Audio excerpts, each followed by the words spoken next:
Subscribe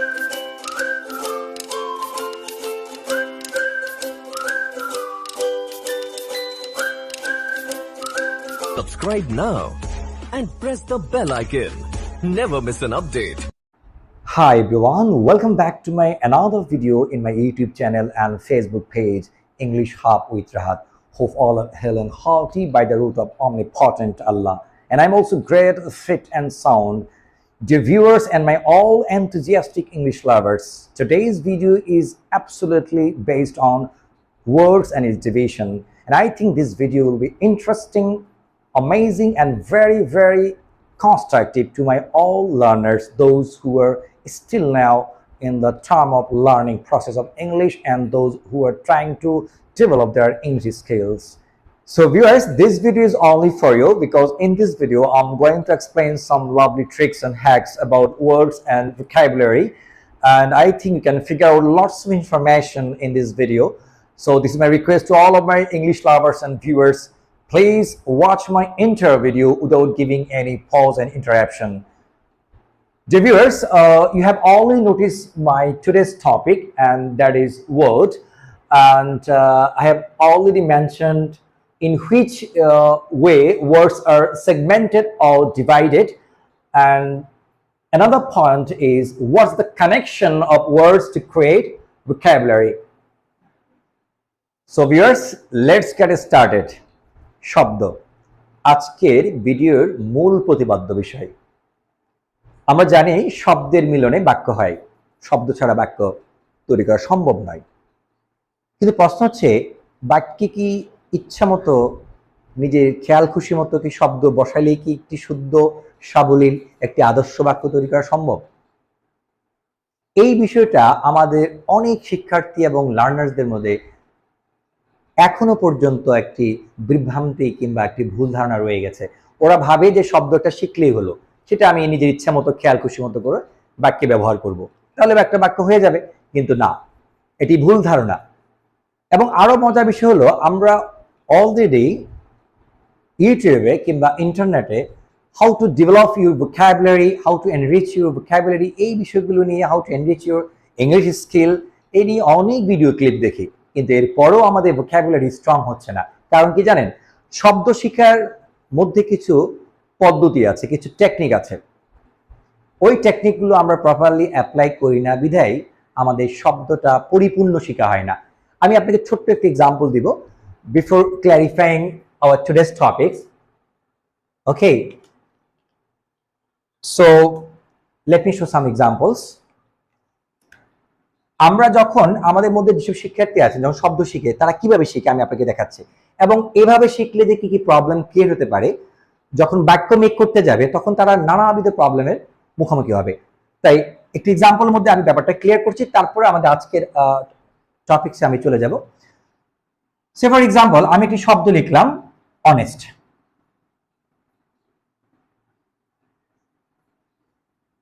আমরা জানি honest শব্দটি হচ্ছে, এটি একটি ওয়ার্ড, এটি হচ্ছে একটি adjective.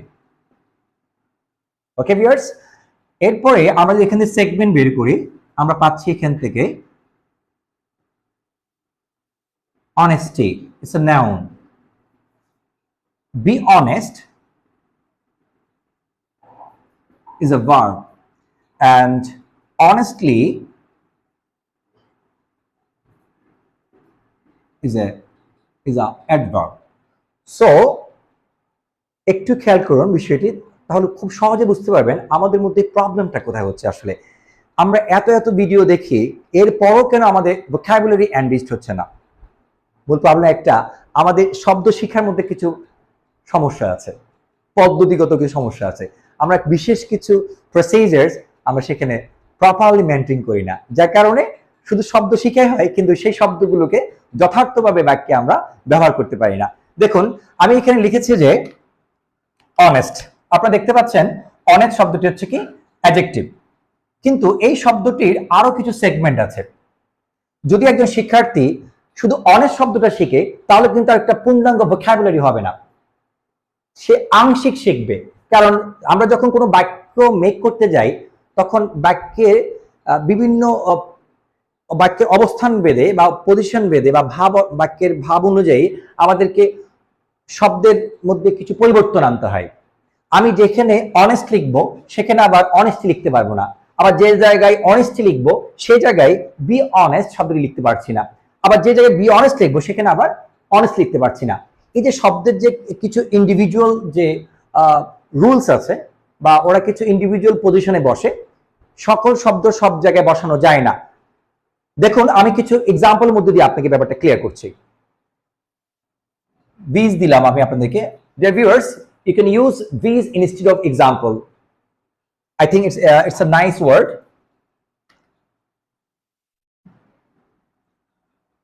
So the first example is he is an honest man.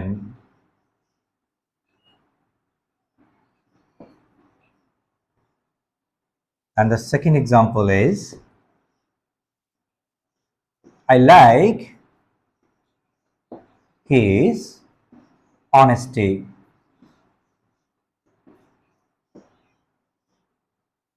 And the third example is you should be honest. And the fourth example is he did the work honestly. So viewers, আপনারা দেখতে পাচ্ছেন যে শব্দ ছিল আমাদের কিন্তু honest, কিন্তু দেখেন আমরা যখন এক্সাম্পল মেক করতে গেলাম তখন কিন্তু এখানে সকল শব্দ সব জায়গায় বসানো যাচ্ছে না। যেমন প্রথম বাক্যে যেটা অনেস্ট ছিল, he is an honest man, সে একজন সৎ ব্যক্তি, কিন্তু দ্বিতীয় বাক্যে অর্থ কি দাঁড়াচ্ছে? অনেস্টি, সততা। এখানে অর্থটা হচ্ছে আই লাইক হিজ অনেস্টি, আমি তার সততা পছন্দ করি। এবং তৃতীয় বাক্যে দেখেন ইউ শুড বি অনেস্ট, তোমাকে সৎ হতে হবে। তাহলে দেখেন অর্থের একটা পরিবর্তন আমরা দেখতে পাচ্ছি, শব্দের এক এক শব্দের ভিন্ন ভিন্ন অর্থ দেখতে পাচ্ছি আমরা। শব্দ কিন্তু একটা শব্দ ছিল, অনেস্ট ছিল, কিন্তু সেই অনেস্ট থেকে আমরা তার বিভিন্ন সেগমেন্টগুলো দেখতে পাচ্ছি এবং বিভিন্ন অর্থ সে ধারণ করছে। এবং চতুর্থ বাক্যে অর্থ দাঁড়াচ্ছে কি he did the work honestly, সে অত্যন্ত সততার সাথে কাজটি করেছিল। তাহলে আমরা দেখতে পাচ্ছি এখানে অনেস্ট হচ্ছে অ্যাডজেক্টিভ, অনেস্টি হচ্ছে নাউন, বি অনেস্ট হচ্ছে ভার্ব, এন্ড অনেস্টলি হচ্ছে অ্যাডভার্ব। ডিয়ার ভিউয়ার্স, আপনারা বুঝতে পেরেছেন যে শব্দ শেখার ক্ষেত্রে আমাদের আসলে কিভাবে শব্দগুলো সেগমেন্ট বের করতে হবে। যদি একজন লার্নার্স এভাবে শব্দ শিখে তাহলে খুব সহজেই সে বাক্যে যথাযথভাবে শব্দ প্রয়োগ করতে পারবে। আবার এমনও কিছু ব্যাপার ঘটে, কিছু কিছু শব্দ আছে যাদের কোনো সেগমেন্ট থাকে না, একটা সেগমেন্ট থাকে, একটি ফর্ম থাকে, ঠিক আছে? সো আমাদের মধ্যে অনেক লার্নার্সদের ভাবনা যে শব্দ শুধু একটা ফর্ম শিখলে হবে না, এটি কিন্তু আর করা যাবে না। এখন থেকে শব্দ শেখার ক্ষেত্রে আপনাদেরকে এই বিষয়গুলো মাথায় রাখতে হবে যে একটি শব্দের একাধিক সেগমেন্ট হতে পারে, কেমন? আবার কিছু কিছু শব্দ আছে যাদের একাধিক সেগমেন্ট নাই, একটি ফর্মই থাকে। চলুন বিষয়টাকে আরেকটু পরিষ্কার করে বোঝার জন্য আজকের যে টপিকটা ছিল সেই টপিকটার বিষয়টি নিয়ে একটু আলোচনা করি। দেখেন শব্দকে ব্রডলি দুটি ওয়েতে বিভক্ত করা যায়। একটা হচ্ছে স্ট্রাকচারাল, আরেকটি হচ্ছে নন স্ট্রাকচারাল।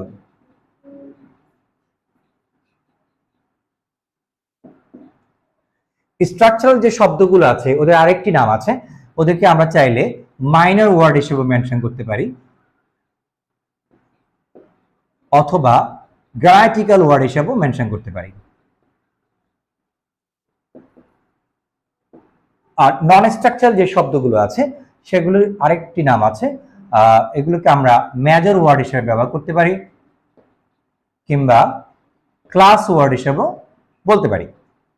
ডিয়ার ভিউয়ার্স, তাহলে পৃথিবীর সমস্ত শব্দ এই দুটি ভাগে বিভক্ত। তাহলে আমরা যখন কোনো শব্দ শিখতে যাব আমাদের মাথায় রাখতে হবে ওই শব্দগুলো কি স্ট্রাকচারাল নাকি নন স্ট্রাকচারাল, ওগুলো কি গ্রামাটিক্যাল ওয়ার্ডস নাকি ক্লাস ওয়ার্ড। যেসব শব্দগুলো স্ট্রাকচারাল বা মাইনর কিংবা গ্রামাটিক্যাল ওয়ার্ডস, সেই শব্দগুলোকে আসলে ওদের একাধিক কোনো ফর্ম থাকে না।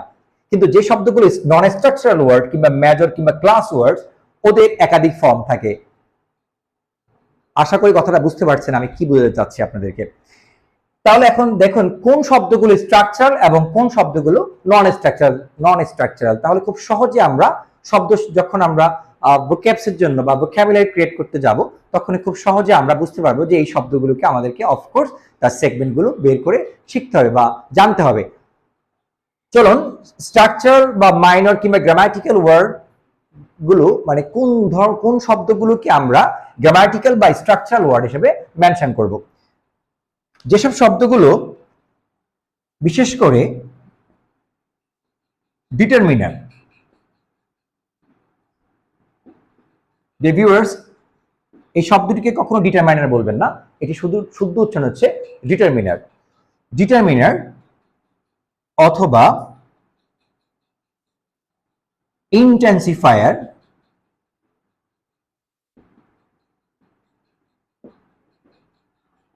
অথবা ডাউন টোনার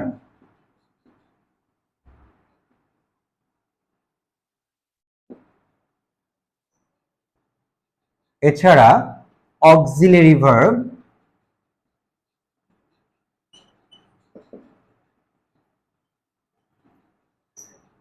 এবং প্রেপোজিশন। এটাকে প্রিপোজিশন বলবেন না কেউ, এটা সঠিক উচ্চারণ হচ্ছে প্রেপোজিশন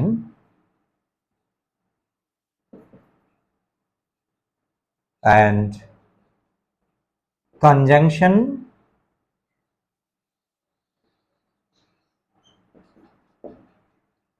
অথবা লিঙ্কার্স।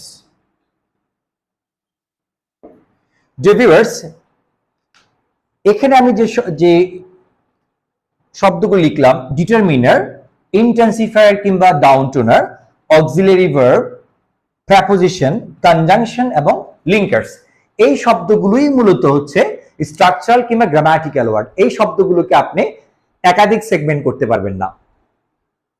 যার কয়েকটা উদাহরণ আমি দিতে পারি। ডিটারমিনার কোনগুলো? Like a and the,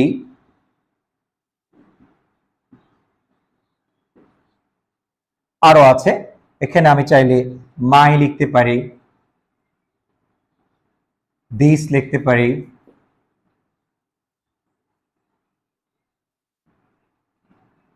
okay. R intensifier down toner কোনগুলো? যেগুলো আমরা বলি ভেরি কিংবা টু কিংবা ভেরি মাচ, এই জাতীয় শব্দগুলোকে আমরা বলে থাকি ইন্টেন্সিফায়ার। এবং অক্সিলারি ভার্ব আপনারা অলরেডি জানেন, তারপর আমি কয়েকটা আপনাদের বুঝার সুবিধার্থে বলছি। Am is, am is, are etcetera, আরো অনেক অক্সিলারি ভার্ব আছে।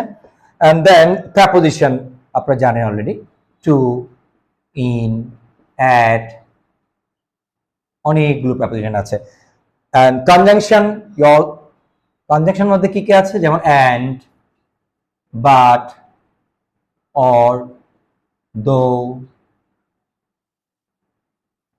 এইসব শব্দগুলোকে আমরা বলবো কনজাংশন কিংবা লিঙ্কার্স।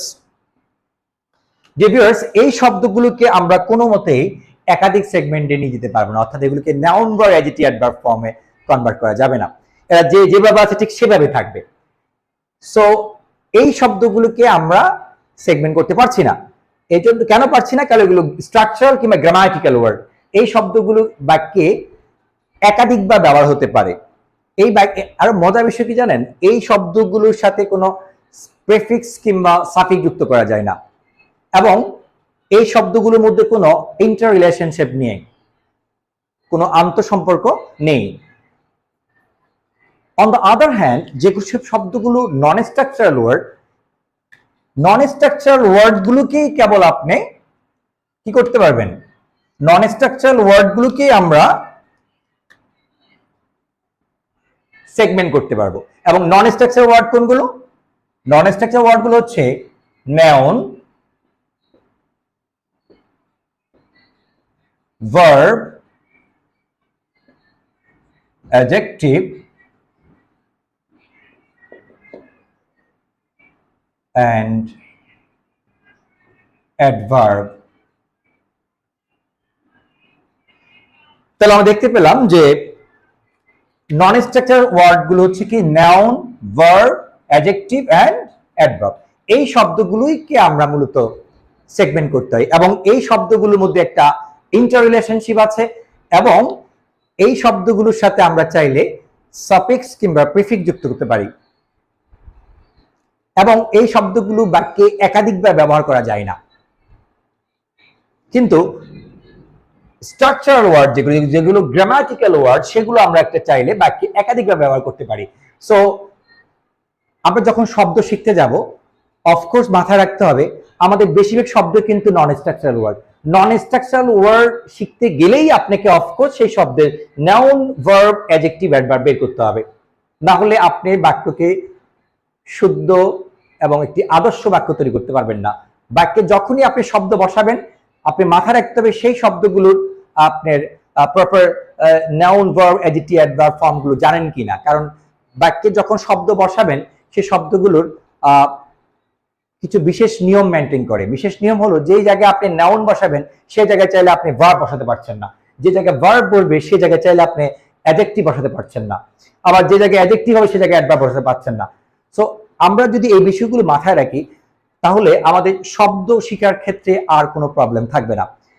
এই কথাটাই আমি আপনাদের সাথে শেয়ার করতে চেয়েছি এতক্ষণ ধরে। সো আমরা যদি সবাই এই বিষয়গুলো খুব বেশি মনোযোগ সহকারে শব্দ শেখার ক্ষেত্রে ব্যবহার করি তাহলে আমাদের ভোকাবুলারিকে স্ট্রং করতে খুব বেশি ঝামেলা হবে না। মনে রাখবেন আপনি যখনই কোনো শব্দ দেখবেন ঠিক তখনই মাথায় রাখতে হবে এই শব্দটা কি গ্রামাটিক্যাল শব্দ নাকি স্ট্রাকচারাল শব্দ, নাকি এই শব্দটি নন স্ট্রাকচারাল নাকি ক্লাস ওয়ার্ড। যদি দেখেন এটি নন স্ট্রাকচারাল ওয়ার্ড তাহলে মাথায় রাখতে হবে আমাকে সেই শব্দের of course noun, verb, adjective, adverb বের করতে হবে, না হলে আপনি বাক্যে যথার্থভাবে, যুক্তিসঙ্গতভাবে, শুদ্ধ রূপে শব্দ প্রয়োগ করতে পারবেন না।